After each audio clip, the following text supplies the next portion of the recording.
Aujourd'hui, il y a des gens qui disent « J'ai prié pour chasser le mari des nuits ». Oui, tu as chassé le mari des nuits. Mais est-ce que tu as détruit les dégâts que le mari des nuits a causés dans ta vie pour qu'au moins tu puisses avoir un nouveau mari, un homme?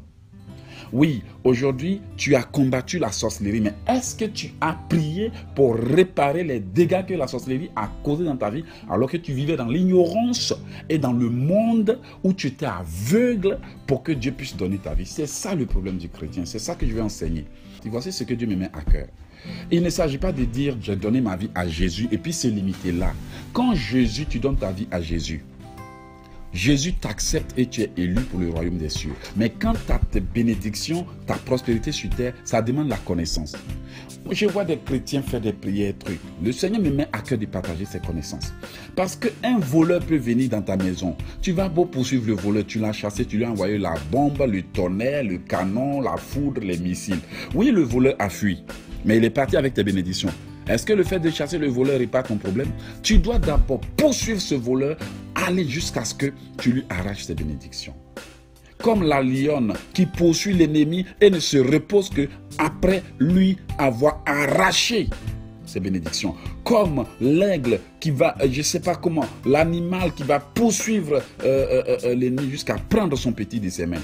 Mais toi, l'ennemi est venu prendre tes petits, il est venu prendre tes bénédictions, il est venu prendre tes enfants. Et tu es là, tu fais des prières banales. Malgré ça, les enfants continuent de s'entêter, de te manquer de respect, les hommes continuent de te rejeter, les gens continuent de t'humilier. Comme quoi pour te dire que tes prières n'ont pas encore fonctionné, mais prie encore. Et les gens ne comprennent pas. Qu'est-ce que ça implique pour obtenir une délivrance complète?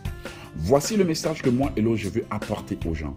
Les secrets que les gens n'ont pas compris. Beaucoup lisent la Bible, ne la comprennent pas. Comme Jésus le dit, ne jette pas les perles au port. Ce qui veut dire qu'il y a des choses que Dieu cache, mais seul l'Esprit nous les révèle. Je voudrais donc que les chrétiens sachent que aller dans une église de 10 000 personnes ne te sauvera pas, à moins qu'on ne te donne des révélations dans cette église qui te permettront d'atteindre ton but.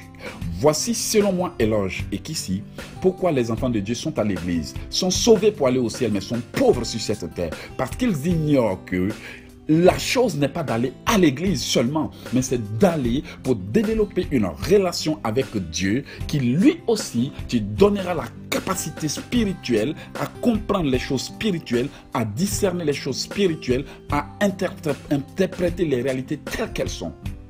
Voici pourquoi beaucoup de chrétiens sont sauvés et iront au ciel, mais mèneront une vie pauvre sur cette terre.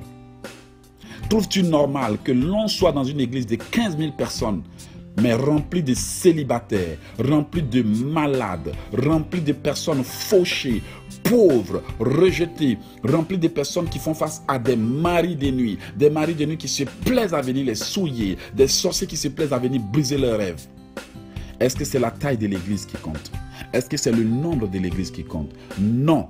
Moi, éloge et qu'ici je te dis, maman, ce n'est ni la taille ni le nombre de l'église qui compte, mais la qualité de la révélation qu'on te donne dans l'église. Parce que la parole de Dieu peut être interprétée par un homme autrement, selon sa compréhension et ses expériences, mais ça peut être interprété de manière plus profonde par quelqu'un qui a été confronté à des choses à travers lesquelles Dieu lui a permis de comprendre comment le monde spirituel fonctionne.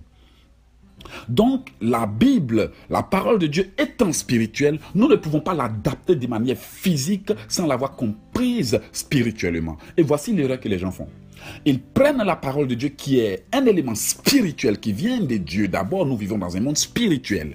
Et ils ne comprennent pas que pour maîtriser les aspects physiques de la vie, il faut comprendre les éléments spirituels du monde spirituel. Voici pourquoi les gens font des rêves, ils ne comprennent pas.